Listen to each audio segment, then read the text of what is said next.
All right, everyone, it's 1:05, so I'm going to get us started. Thank you all for joining us to discuss today the new Georgia Rural Workforce Housing Initiative. Couple of ground rules. We will request that you mute yourself so that we can reduce the amount of background noise. If you would like to add your questions to the chat as we go along so that you don't forget them, we will address that at the very end. Also, at the very end, you're are more than welcome to unmute yourself at that point in time and ask a question. We will be following up the presentation with an email. It will come from my counterpart, Samantha, and she'll give you a link to this slideshow as well as a survey to follow up with us after this presentation. We will be recording the presentation and uploading the presentation to our DCA YouTube channel. That may take us a week or so to get there, but we will get that up on our YouTube channel as soon as possible as we work with our communications team on that. So to get us started, let me introduce myself. My name is Jenna Webb. I serve as the One Georgia Authority Director at the Department of Community Affairs. And the One Georgia Authority was the authority that was given the funds through the amended FY23 budget to create the Rural Workforce Housing Initiative. So we have decided to work with our Housing Finance Division team to administer these funds and get them out to rural Georgia as quickly as possible to meet the need for workforce housing across the state. So I'll allow Samantha to introduce herself and then we'll get started in the presentation. Thanks, Jenna. Hi, everyone. Thanks for joining us. My name is Samantha Carvalho, and I'm with the Georgia Department of Community Affairs Office of Community Housing Development. And like Jenna said, this is a One Georgia program, but we're also kind of co-administering it. And we'll get into some detail about that as we go along.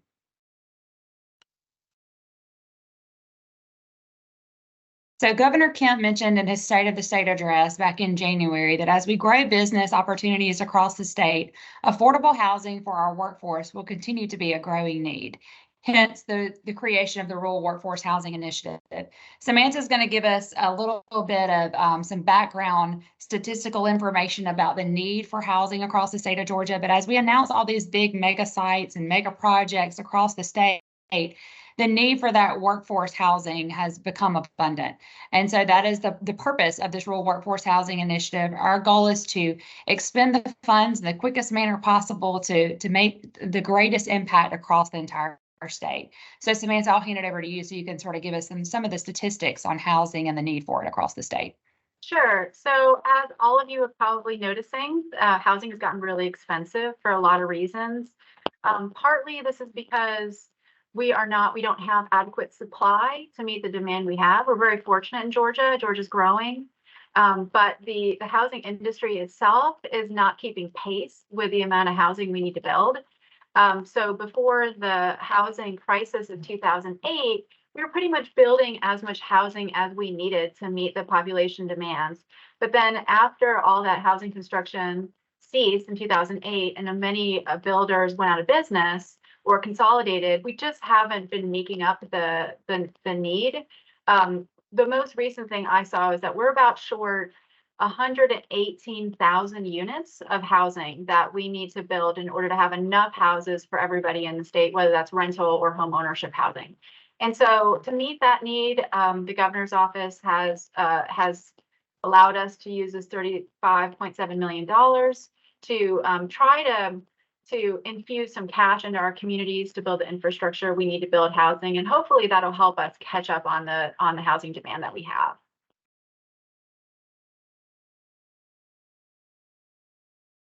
So here's a little quick guide to how we're going to utilize the $35.7 million. So the One Georgia Authority is going to retain $25.7 million of it to be used as grants in the infrastructure area. So maybe that's land acquisition, maybe that's water, sewer, road improvements that will lead to workforce housing developments across the state. The recipients of that will be cities, counties, or registered authorities in compliance with all reporting and audits across the state statutes. And then we are partnering with our Housing Finance Division to allow them to use $10 million for loans to create starter homes across the state. And the applicants for that will be community is working with a lender and a builder. So that will be construction finance that will go in to the 10 million piece of it. And those will be loans The 25.7 will be retained for grants for infrastructure.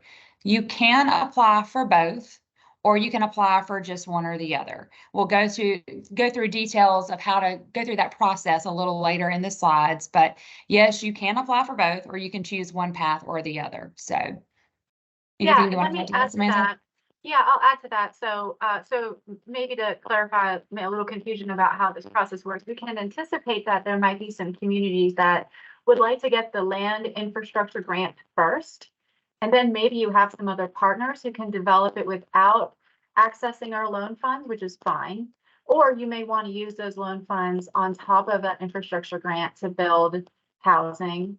Of course, the loans are only for homeownership housing, so you're welcome to also build rental housing, and we'll get into that, but you could have to use other sources for that. And we do have some sources of funds through the state of Georgia that you can access. We build around 6,000 to 7,000 units of rental housing per year, so we'd love to build in your community if you wanted.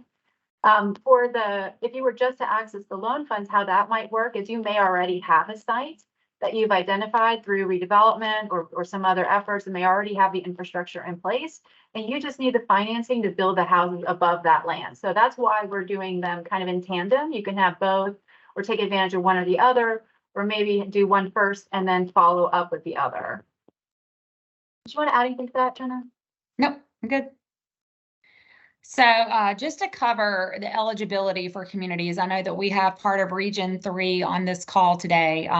So this call today is really, we try to do these region specific so that when we get to the question and answer portion, it really pertains to your region. We may have others from other regions here, but we tried to coordinate this in a way that was helpful to you all as participants. But we have regions 1, 2, 3, and 5. So basically Atlanta and above is the regions we have participating today. But you can see on this map, the One Georgia Authority official map of eligible counties. So our dark green are eligible counties. Our light green are conditionally eligible. The only difference between those two is a conditionally eligible county must provide a letter of support from an adjacent eligible county. So if you're a conditionally eligible county and you want to apply, you can apply for the same amount of money. There's no catch to that. You just have to have a letter of support stating that there will be regional impact from an eligible community that's adjacent to you. If you have any questions about that, reach out to your regional rep or ask me. I'll be happy to help you with that. But you'll see in the gray area, that is our non-eligible counties. So One Georgia Authority funding is meant to bridge the economic gap across the state of Georgia. So it's really meant for the rural parts of Georgia. So none of these funds can be expended in those gray areas. So those are not eligible counties. So I'm sorry if you're on this call and you're from one of those communities, but you're not going to be able to receive funds through this program or any One Georgia Authority program. So.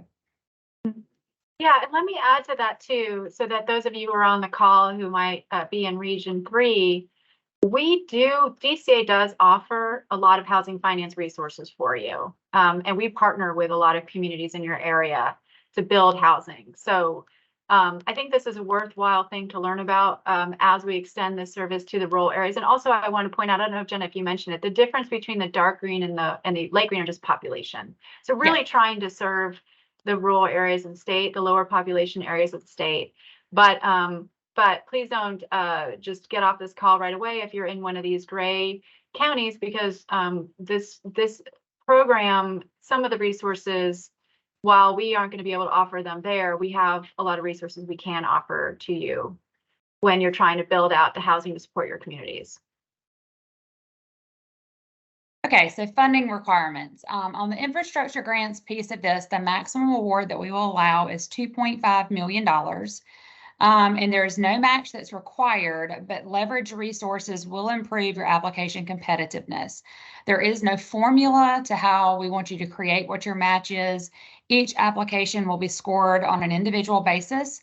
The link that I provided in the chat earlier, you can go to the resources page to the Rural Workforce Housing Initiative. You can search through that tab. You'll be able to find the scoring sheet, the application, the pre-application, all the information is there. So as I said, there's no specific match. There's not a rule or formula we go by, but you will be you will be needing to put a little bit of local skin in the game when it comes to these infrastructure grants. Every time we take any type of grant or loan program to our One Georgia Authority Board for approval, the first question they ask is, what is the local skin in the game? We recognize as staff, we recognize as an authority that not every county can give the same amount, that each county is unique in its own financial situation. So we will score those on an individual basis. On the housing loans piece of it, the maximum award will be $1 million. And I'll let Samantha sort of go into some detail in a second about the structure of what they want their formula to look like. But just be aware that applications for under $250,000 will not be accepted. So we're looking for $250,000 to $2.5 million on the infrastructure grants and $250,000 to $1 million on the loans piece. So I'll let Samantha sort of talk to you about how they want the makeup of their loan process to look on that side. Sure. Thanks, Jenna. We are offering 40% of the financing on a deal. So we'll go up to $1 million on a loan to provide 40% of the financing. And then you'll have to come up with the other 60. And that could be partly the builder's equity, that could be multiple funding sources, or maybe just one other lender that can provide 60% or 50% of the financing. We are offering our loans at 0 to 3% interest. So the idea of being there, that if you have another primary loan on that where they're doing 8% interest, then maybe the mix there would make it look more like a 4% interest. So we're trying to provide easy access to capital that is affordable to try to spur some of the development of these units that might not be happening naturally in the marketplace. Let me move on to the next slide because there's a lot of details here that I want to share with you about the program too. So a little bit about the eligible applicants. On the land infrastructure grants piece of it, it's going to be units of general purpose local government, so your city, your county, your consolidated government, or your local, regional, or state authorities. One thing to remember with this is that you must comply with audit reports and grant certification requirements in state code. Your local government and your authorities must comply with your reporting, audits, and survey requirements. If you are a prior One Georgia recipient, you must resolve any outstanding audit and monitoring findings. And also there could be One Georgia grant sanctions that apply to this initiative. So your first key thing on the infrastructure grants piece of it is, are you in compliance? If you are not in compliance, no need to apply yet. Get yourself into compliance, then we can have the conversation, because according to state code, we cannot administer grant awards to a community if they are not in compliance with state code. So I'll pass it over to Samantha so she can talk to you about the construction loans piece of the eligible applicants. Sure. So we're looking for communities that are ready to build. Perhaps they've already had their infrastructure developed, or they're using this grant to do so, and they've maybe already selected perhaps a local builder or someone you've worked with, and then maybe the local lender who's willing to support the other balance of the loan to make this contract work. Our application has numerous questions that involve the community, whether the program or the plan development meets the community objectives, and some other things having to do with community buy-in. But primarily, we're looking to fund developers who have experience and who have the adequate resources to make these projects work. So we're accepting applications from the private developers, and this could be a nonprofit or a community housing development organization that can line up that lender and that can meet the community objectives to get this loan. And then I didn't list any additional eligibility requirements on the slide for the construction loans, but I hope it's clear that we, in addition to some of the restrictions for One Georgia on the local development authorities and local governments, we're also not going to be able to accept applications from developers who might be debarred from working with the state or have other problematic issues to resolve too. So if you have any concerns about that, of course, you can follow up with us and find out if it seems like your program is a go. And we have a multiple phase process with this too that we'll get into for your application. So there's a lot of opportunities for you and us to engage and discuss your program plans as you're getting them lined up. So eligible activities. So this initiative is to provide flexible funding to support the following objectives. As I mentioned earlier, these are state funds. They're not federal funds, so they're not on those guidelines of all the federal requirements that are attached to some of our other DCA programs. These are state funds and meant to be flexible to our communities. The development of affordable for-sale single-family housing has to have a sale price between $125,000 to $290,000 to be considered eligible, or development of a single or multifamily rental housing with a per cost unit of between $125,000 to $290,000 for 2 or more bedroom units with affordable rents for at least 10 years. Samantha, I'll let you in just a second talk about the affordability definition. I know that's a question we get asked at the end of every single one of these, so I'll let Samantha dive into that in just a second. But the rural workforce housing funding can be layered with other public funds, but it is not intended to provide gap financing for developments that are already financed. So if you already have a development that's happening in your community, but because of the cost of all of their supplies that they need it's risen, and now it's coming in over budget. It's not meant to come in and be that gap financing tool. That is not what this is intended to be. And developments must comply with the state environmental and historic preservation requirements. So I'm going to let Samantha cover our affordability definition a little bit more in detail with you all. Sure. So if you've worked with many of the programs that we offer at DCA, they're often geared towards meeting an income requirement, right? So for example, we have some fund sources that will only allow tenancy of people making under 60% area median income, for example. We're taking a different approach with this program. What we're trying to do is, what we could call those programs that are income eligible requirements. Those are sort of beneficiary programs. They benefit people who would otherwise not be able to compete in the marketplace because of their economic situation. In this case, we're talking about more of an inventory program. We're trying to build as much housing as possible. We're trying to meet that needs of the missing middle. We realize that a lot of homeowners who a few years ago might have been able to save up for a house to buy are really not in a position to do that right now. And there aren't enough houses for them to buy even if they wanted to. We've got companies that are busing their staff in from other places because there aren't good affordable housing in the area where the company is. So we're trying to address that with this program. So we decided to set as an affordability definition that's set to 100% area median income. If you're not sure what that is, and I'm sure a lot of you don't know that off the top of your head, maybe you do, I can help you find that. We have those lists by county.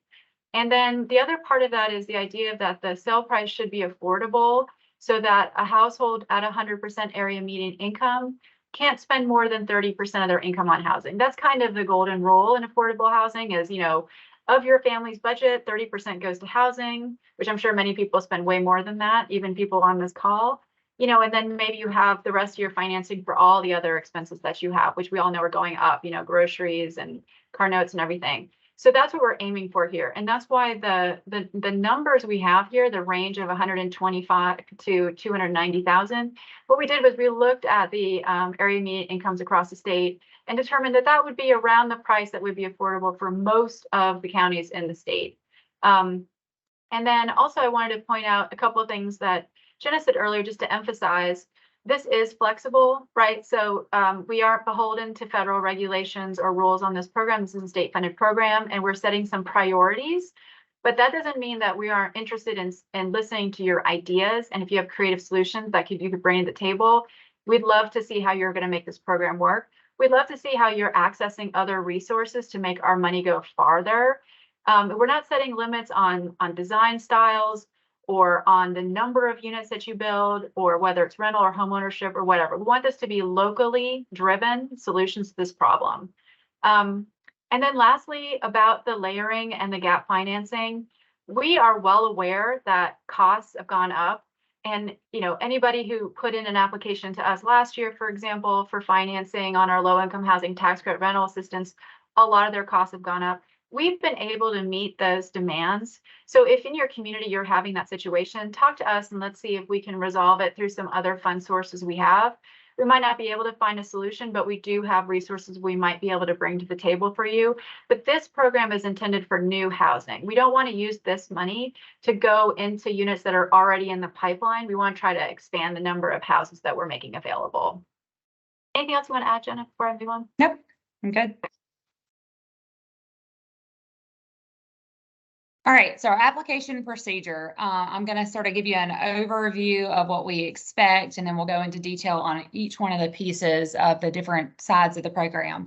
So as with most One Georgia Authority programs, we require an initial project assessment or a pre-application, so to speak, that will just provide us with some simple information to be able to guide if you're going down the infrastructure piece, or if you're going to go down the construction financing, or if you're going to do both. So the first piece will be to complete that initial project assessment to satisfy the baseline eligibility requirements. It is one for either one of these. So if you're going down construction financing, if you're doing infrastructure, if you're doing both, it's one initial project assessment. Then our review teams will get together when we receive those pre-applications. They'll be part of my team, part of Samantha's team, and we will determine if you're an actual eligible applicant, if you're in compliance with everything that you need to be in compliance with. Is it an eligible activity? And then we will provide you feedback and technical assistance to explain what is required for a full application. So sort of a completeness items, things that need to be included in the application. The link for the applications will be available on our website, but we request that you submit that pre-application so that we can not waste anyone's time. We don't want you submitting an application and not be an eligible activity or an eligible applicant. So that's the reason behind having the pre-application first, so that we can provide that technical assistance and guidance through the rest of the process. After you receive your free feedback from the pre-application or the IPA, you are then welcome to begin your application process. And if you are going after both, you will have two applications that you will have to fill out. There'll be an infrastructure grant application, and then there'll be a separate construction financing or construction loan application. The information that we need for each one of those is vastly different. That is the reason why we're having two separate applications for those. There will be a quarterly cycle for the infrastructure grant side. The construction loan will be on a rolling basis. But once your applications are then received, we will do a review of those. And then if it's an infrastructure grant, we will be proposing those to the One Georgia Authority board for a vote. And you will be be let known whether you've been accepted and awarded an award, or you will be denied an award. On the construction loan piece of it, like I said, she'll have a rolling basis for applications for that. And the awards will be made based on cost reasonableness, project team experience, leverage resources, and development objectives. And the authority will delegate the underwriting responsibility to the senior lender where it's practical. So Samantha, do you want to add anything to the application process and the procedures for that? No, I don't. Actually wanted to talk though about the differentiation between the infrastructure grant timeline and the loan with this next slide. And before you jump into this one, Jen, I just want to explain what I mean by that.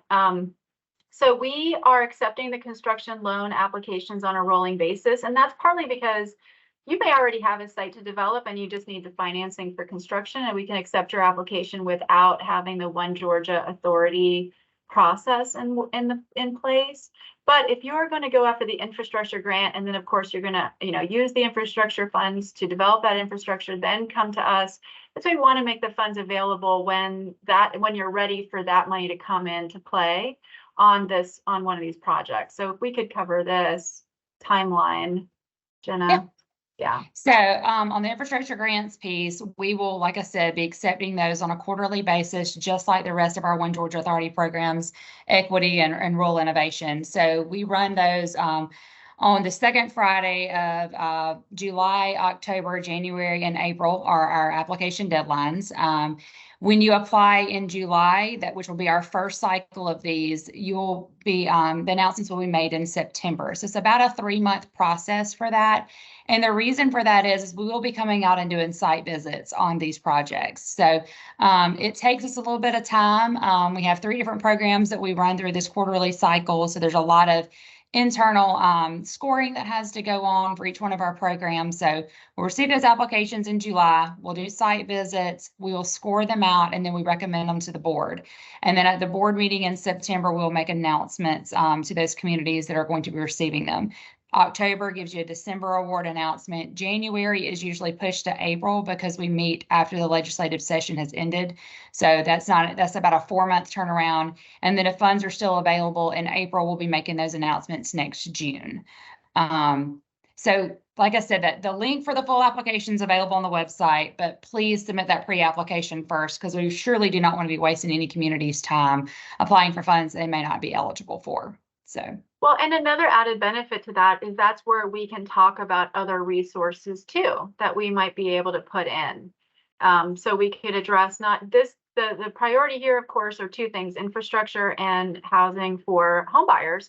But we have all the rental assistance project funds too that we can see if we can put that into your project as well if you're interested in that. Also, I just wanted to point out that expected completion time frame for this is 2 years from award.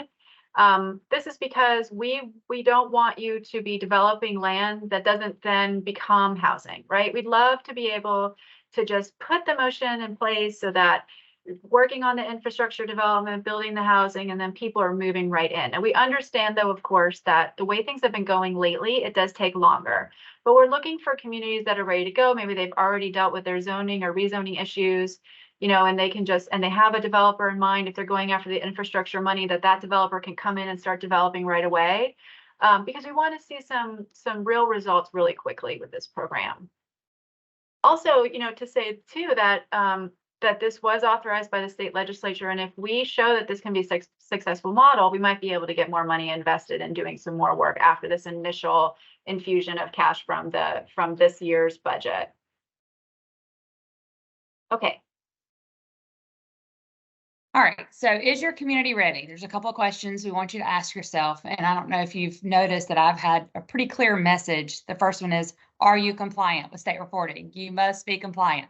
That's your first step. If you're not, figure out what it is that you need to do to become compliant. If you don't know, we have a research division at DCA that can assist you with finding out the information that's necessary to make sure that you are compliant. So we have a team at DCA that can assist you with that.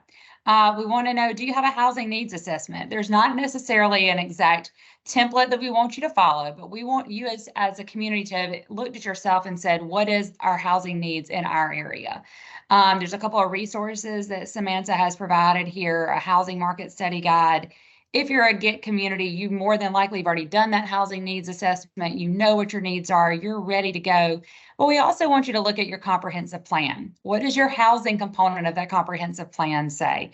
Does it say that you need to be going after workforce housing, or is it something totally different? We want to make sure that we're putting these funds in communities that are ready to go with their projects, and that they've got a process behind why they're saying what they're doing, what they're applying for. So Samantha, do you want to add anything to that? The only thing I want to add is if you're looking at your housing plan, also consider too, what kind of housing do you actually need to meet your growth in your community? So, you know, and really I always tell this when I talk to local governments when I'm pitching our programs for affordable housing is, you know, if your community is growing 5%, 10%, what have you, you need to be thinking about how do we get 5%, 10% of the housing in. But that could be on a real range. You could be trying to develop housing for the wealthiest people who are going to be moving in, the executives, these firms that are locating in your community. And that's a separate conversation. We can offer support to you to develop the housing you need on the lower end of that economic spectrum. And now with this program, we're trying to meet the middle income range. But think about that. Think about the kind of housing. Think of the design structures. You know, demographics have changed. What families want to live in has changed over time. So it's not just a matter of, you know, certainly look at your land use and your planning around that, but also look at your growth and maybe even some style of housing that will fit your community's personality, right? Because what works in North Georgia is not going to work the same in coastal Georgia or wherever, or, you know, building a high rise in Atlanta is not going to work in a community where there aren't any tall buildings for housing, right? So, you know, think about how your housing plan, like what do you want to see built out to meet your housing demand over the next decade or so? And let's see how we can meet those gaps for you.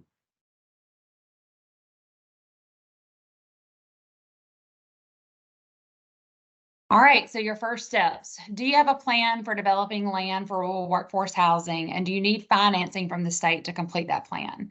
Number one, check your compliance. Once again, it's the theme of the hour, I feel like.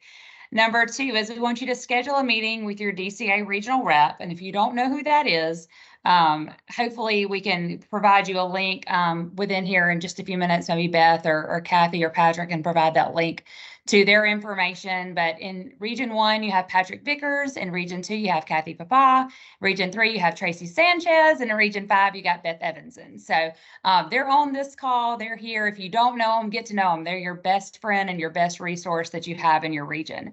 So we want you to schedule a meeting with them so that they can talk about the project, determine if you are an eligible applicant, is an eligible activity. They work with Samantha's team, with my team, to determine if it is eligible. So we sort of have internal conversations, and they're your first point of contact.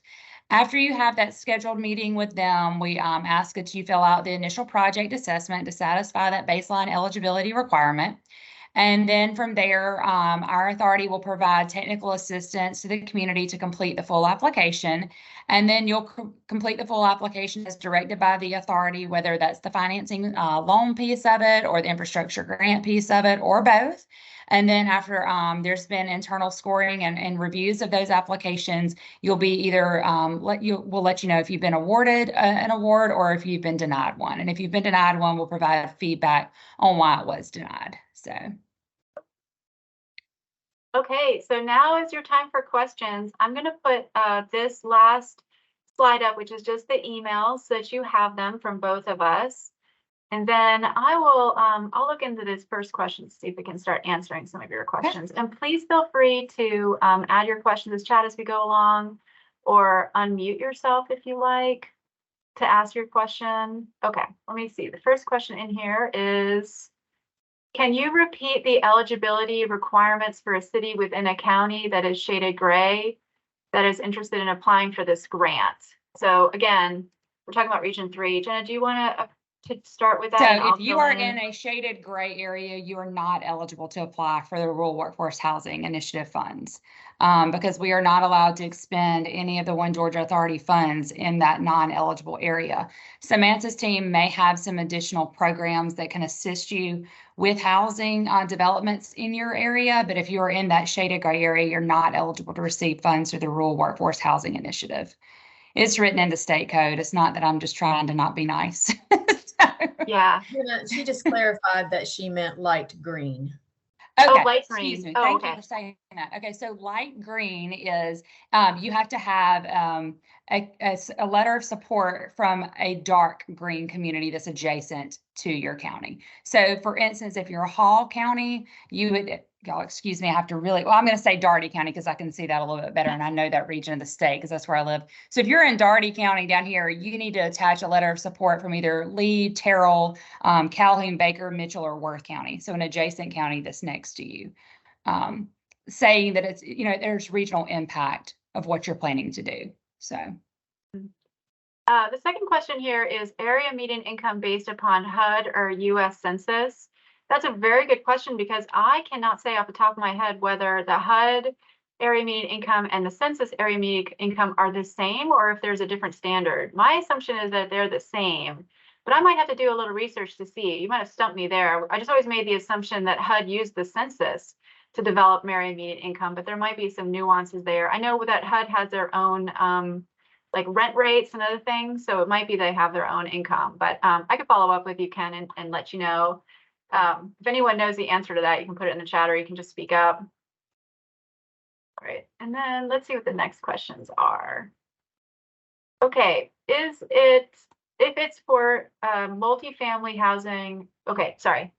If it is for sale, multifamily housing not eligible, like free, simple townhouses, that's fine. Often when we talk about this, especially when we're talking in rural areas, I think the presumption is most people assume it's going to be just single family homes that are detached, but townhouses are fine too. If that's more appropriate for you or you're trying to build out in a downtown area, that's appropriate. I should also mention that one thing that we're hoping to see maybe possibly in this program might be looking at your downtowns and perhaps building out the apartments above retail as a possible option. So think about all your housing needs and where you might be able to use this money to build housing, and we'll see if we can accommodate with that. I think the important thing here is to say that this financing is for sale, not rental. Although the rental housing can go on the property we're developing with the infrastructure grant, and we have financing for that, but the loan fund in this is for sale housing, just to be real clear on that if anybody is missing it. Next question, could land infrastructure be used for infill housing property acquisition, demolition, et cetera, and how does URA apply? I can talk about URA, Jenna, if you want, but do you want to talk about the infrastructure part? So yeah, infrastructure can be used for property acquisition and site preparation. It becomes a little bit confusing on who retains that ownership for that piece and for how long, if you're going to put, for sale housing on it, because through One Georgia Authority guidelines, you have to retain that ownership, I believe it's for 5 years. So it makes it a little bit more simpler for us to be able to provide that water, sewer, road type infrastructure. But property acquisition and site preparation has not been said that we're not excluding it from being eligible. It just can kind of muddy the waters a little bit for us in terms of who is owning that property, who's maintaining that property. So it's a little bit cleaner for us to go the route of the infrastructure piece. I hope that answers that question. But I mean, land acquisition and site preparation are eligible activities for One Georgia Authority programs. So. Yeah, and my suggestion too is, contact us. I'm going to put the slide back on that has our contact information. When you do that plan, that initial plan, which is it's not a very difficult thing to fill out. You could put in all of these options and we could discuss them with you and see what applies and what doesn't apply.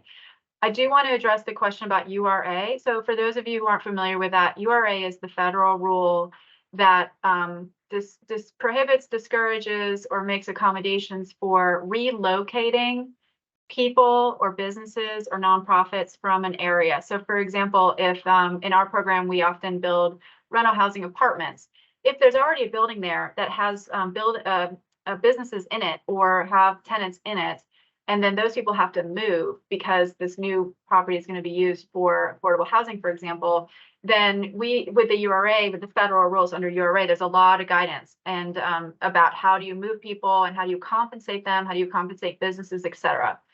What we've decided with this application is we put a note into the application that says that that it's not allowable. We don't want to be displacing or involuntarily relocating people or businesses or nonprofits by putting in new housing here. But URA doesn't apply because this isn't federally funded. So in the application, you'll see there's a note that says contact us. So let's discuss it. Because there's a lot of solutions we work through when we do federally funded projects with URA that we might be able to talk to you about how to handle that. So if, for instance, you have a property that has people living on it and you want to clear that so that you can build apartments, and we may want to discuss that with you and maybe not exclude that as an opportunity for better use of that site. But we strongly want to discourage, displacing people. If there's already housing available that is naturally affordable, this program doesn't offer support to move those people because it's not a federally funded program. So we just want to make sure that people aren't going to be left homeless or that businesses are going to be displaced in an effort to create this housing. So talk to us if that might be a situation that you're having on site that you want to work on. Okay, next question. If rental housing includes the utilities is 30%, oops, sorry, having trouble with my little thing here. Let's see. Oh yeah. If rental housing includes utilities, is the 30% housing cost exclusive of utilities? What we meant by that 30%, and I'm going to go to this so we know what we're talking about here. This one here with the affordability, we mean that 30% of your income is spent on housing. That presumes that would be, your rent, your utilities, same thing with your mortgage, your utilities, your HOA, et cetera. That is just a rule that a third of your income is spent on housing. But we know that can be, especially in the current environment, difficult to achieve for people. But the idea here is, to answer your question, yes, we would like for it to be that the rent and the utilities together would be about 30% of what a median income household could afford. Hopefully the utilities aren't too costly on top of the rent to make up that 30%. Okay, so another question. Oh, Tracy, thank you for putting in your Region 3 email address. All right, so Michelle says, when a home is sold that is on property that was purchased with infrastructure funds, do the proceeds come to the community or do they go back to the state? Have you thought about that, Jenna? Yeah, so that's something we've had the discussion on, and that's why I mentioned earlier, it kind of muddies the waters when we talk about purchasing land with infrastructure funds. So that's why we really request this initial project assessment, because it may be that you have needs that you need to acquire the land, but also on the land you need the water, the sewer, the road. And so local funds can be used to acquire the land, but then state funds are used to do the water, the sewer, the road improvements. So each one of those will kind of have to look at on a case by case basis, because when you start saying that a community is going to make money off of a project, then we have to look at it in the form of a loan, low interest loan, or even a 0% loan. But with state gratuities clause, we have to be very careful with that. So we will look at those on a case by case basis and provide feedback through that initial project assessment. So hope that answers the question. I know it wasn't extremely clear because there's not exactly a clear answer on that yet. So Right. With how great that it is that we have flexibility in this program, sometimes there's a ton of gray area that we need to work out on a case by case basis. So be patient with us, ask a lot of questions, be sure you submit your plan, and let's talk through how we make this program work for what you're trying to do. yes. Okay, so Phil says, can you define leveraging resources? So yeah, so for example, with that is we have already gone and done one site visit for a potential project up in North Georgia, and that community there needs to build out the guts to their sewer system. And so the city is putting in about $125,000. They've committed. The county has committed $125,000. They're planning to apply to the One Georgia Authority for $250,000. So it may be that the resources that you leverage are, you're funding a portion of the infrastructure, you're waiving fees.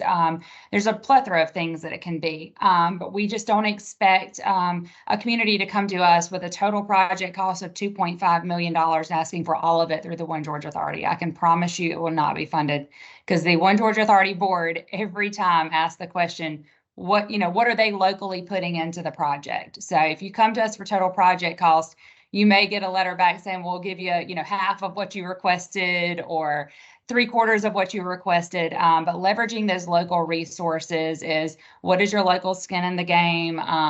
Whether it's, you're using county labor to do some of the work, or you're, waiving fees or permits, or just putting in a cash injection into the project. So.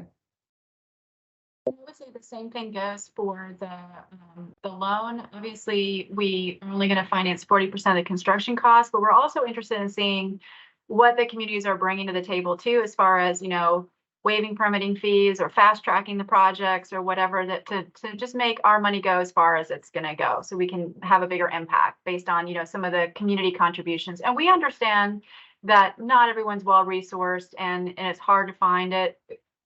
We get it, but certainly if you have some ideas about how you can make the program run a little faster, or be a little bit more easier financially for us to finance it and build more houses, maybe if you are offering enough that we can squeeze in 1 or 2 more houses into the deal, then we certainly want to hear about that. Okay, are land bank authorities eligible for the land infrastructure grants?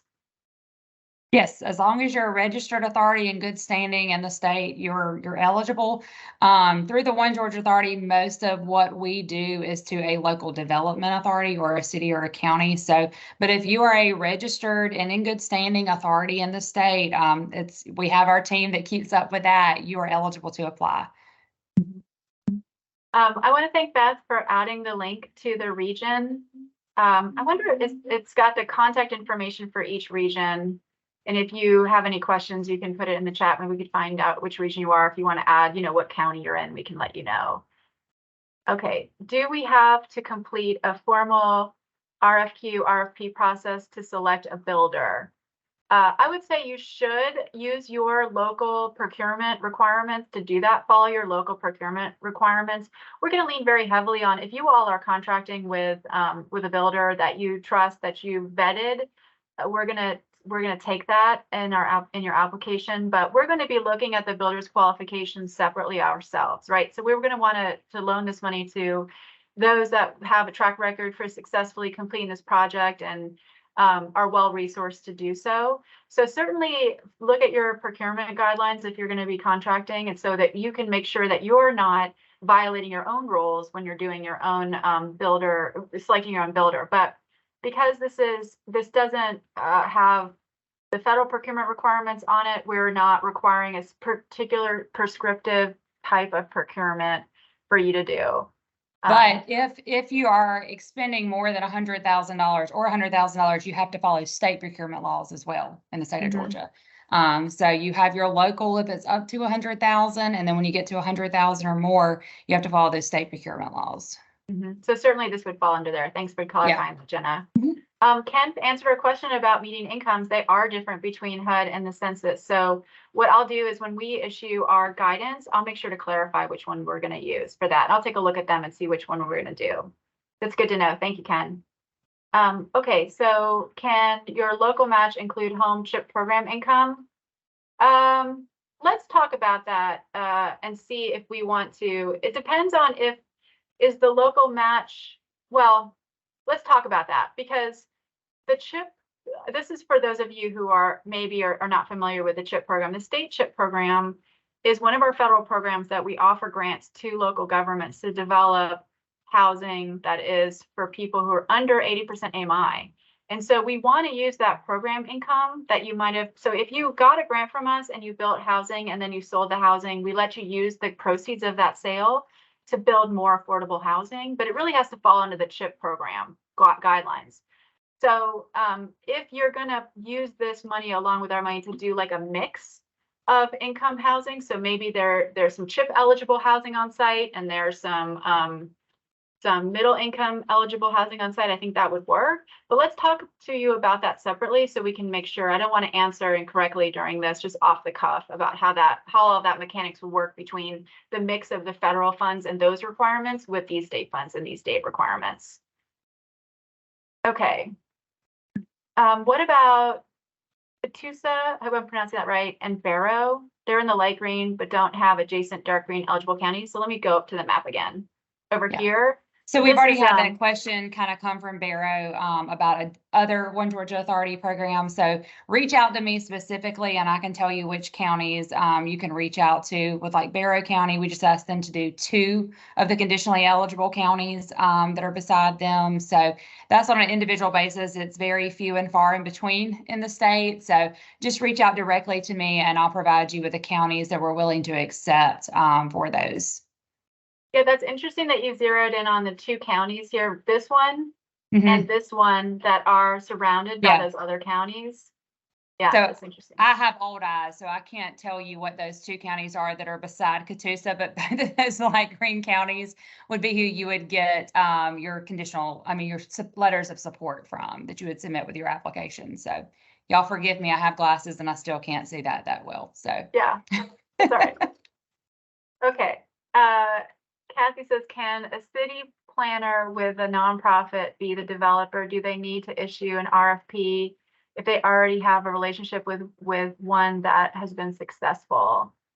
Well, if the city is partnering with a nonprofit to be the developer, I guess it depends on what the city's RFP process was to gain that nonprofit as a partner and what your rules are for that and what that would stipulate, because you might have to do another one just for this program.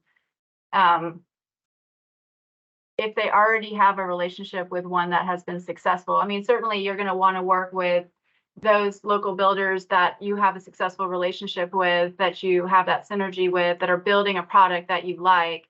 But I think with the procurement issues involved, we might need to take a look at that. And I wonder too, Jenna, if we should create a separate guidance on that particular thing.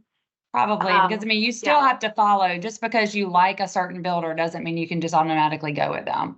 We have to be good stewards of the dollars that the legislature has given us. And so we have to go through that procurement process because we can't allow you to draw down your funds until you have cleared that you have done the bid tabs and specs and all the other things that go along with it. So. And I would say through that IPA process, that's going to be a place where we can outline some of those steps that are involved and the timelines and everything for that. Okay, are there any USDA rural eligibility requirements? No, there are not, but I'm glad you brought up the USDA because I could see USDA financing being a great resource for this program too, if you can pair up or layer.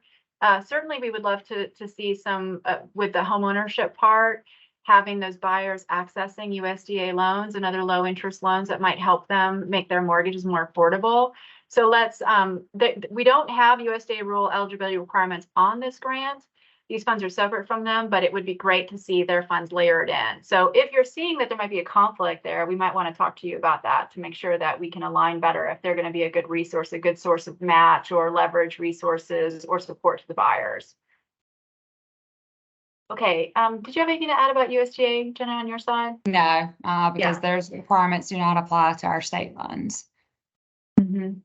Becky wanted to know where the community can find the 100% AMI breakdown. I think because we've had so many questions about this, I think it'll be really helpful for us to create, first of all, to make the determination if we're going to follow HUD or census, and then make a chart that just has everybody's 100% AMI by county on there and just publish that in a resource as we're putting the materials together for this. So I appreciate all of your input during this meeting with your comments because it is helping us to like build out what we're going to do. Jenna said she's going to publish an FAQ for all these comments. You know, unfortunately, you all are you're the first ones to hear about this program.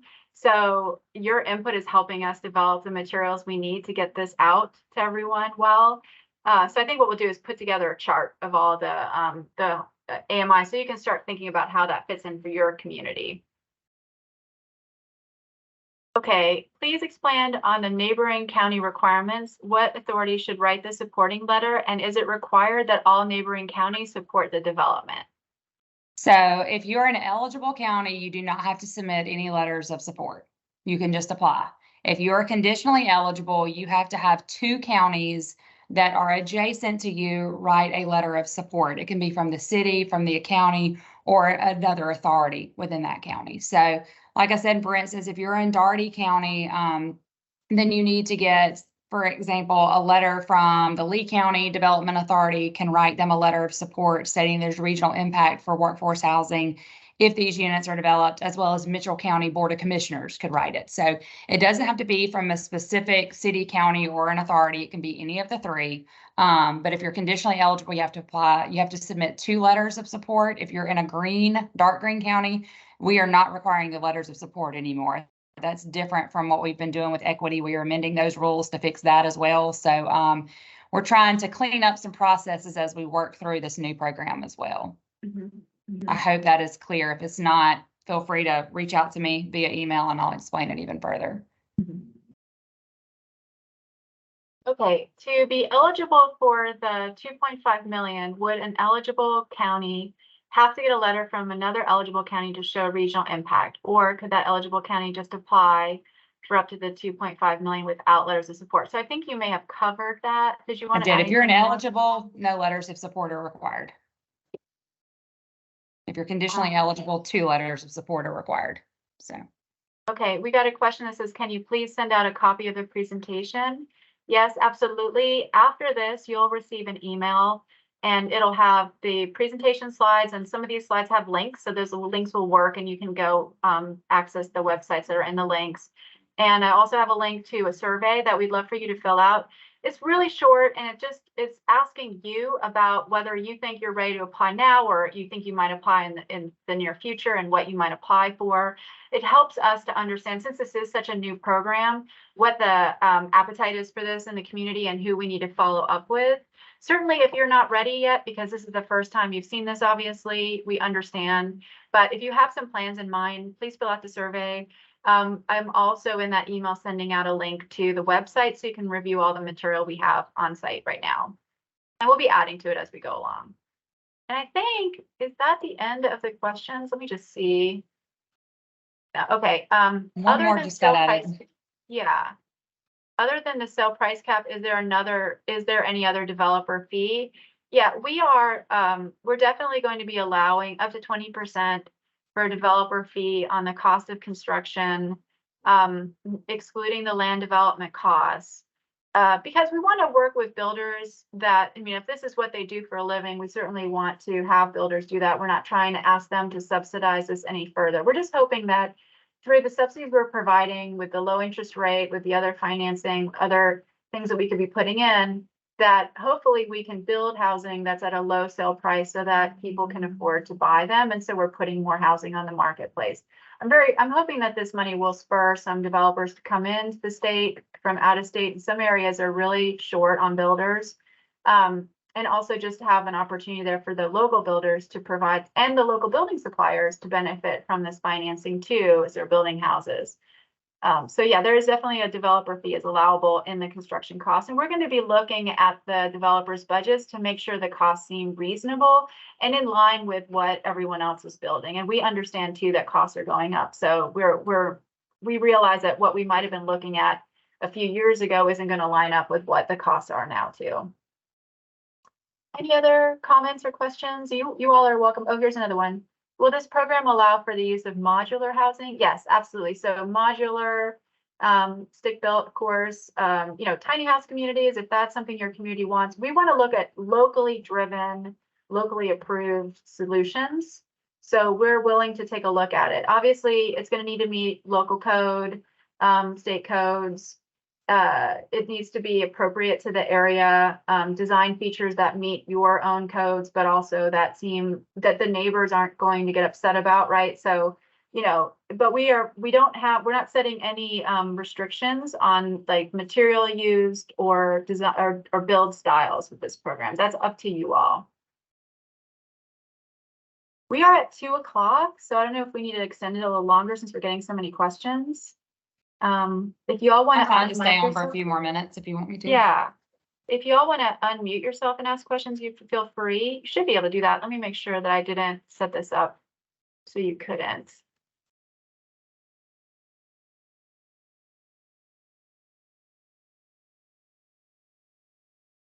Or just keep adding the chat. That's fine too. Or if you don't have any more questions, we can let y'all go.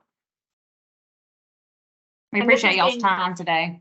Yes, absolutely. Thank you for your questions. Really excited to see some applications come in. Let me mention one thing, Samantha, I didn't cover earlier, and y'all forgive me. We've done several of these, and as we go along, we remember things that we need to mention.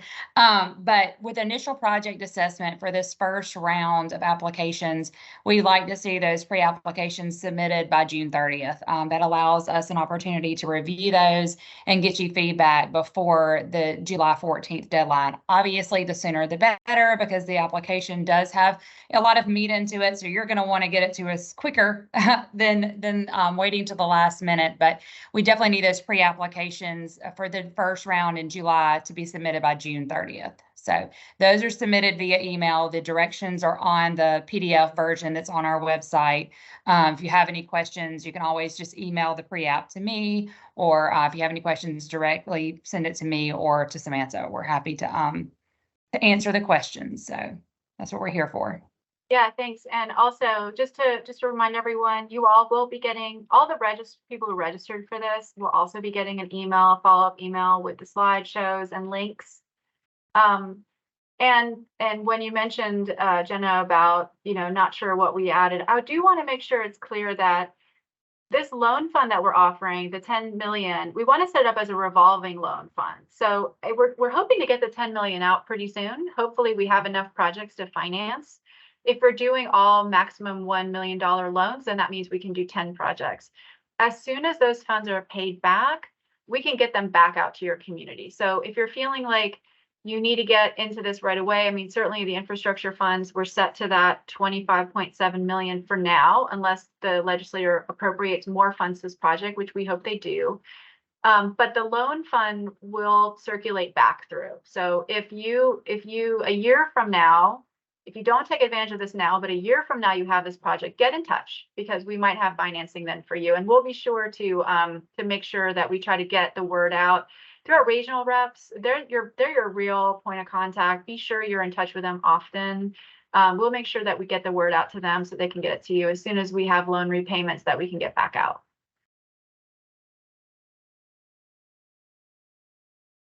All right. And Tracy, thank you. I just wanted to say what Tracy just added to that in case anybody missed it. She said, Cherokee and Henry County, please feel free to reach out to Tracy. Okay. All right. Well, I think that probably covers everything. Do we let everyone go? I think so. Thank y'all so much. Y'all have a good rest of the day. All right. Thanks, everyone.